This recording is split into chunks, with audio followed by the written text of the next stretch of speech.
national capital, Delhi NCR continues to gripped by toxic air as the region now grapples with worsening air quality. Now, this is the second consecutive day that the AQI levels in several parts of the city have remained above 400. It has placed them in the severe category. Let me get you figures from different parts of the city. In fact, at Anand Vihar, the AQI was recorded at about 438, while Burari recorded an AQI of about 439.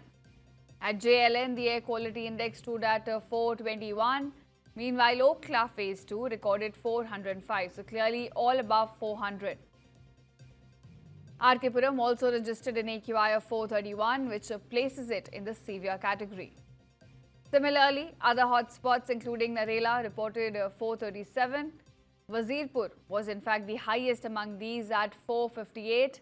Again, both falling under the severe category at this point. Meanwhile, other areas like Chandni Chowk, it recorded an AQI of 449. Parparganj at 436. And again, both the areas in the severe category. So clearly, most hotspots in the Delhi NCR region are recording an AQI above 400, which places it in the severe category. At this point, GRAP 3 norms, in fact, have been enforced in Delhi, given the worsening of air quality.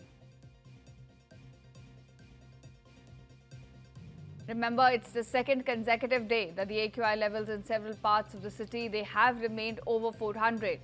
We're getting you figures, in fact, on your screen from different parts, and you can see it's well above 400 in major hotspots, which places them in the category of severe air level pollution.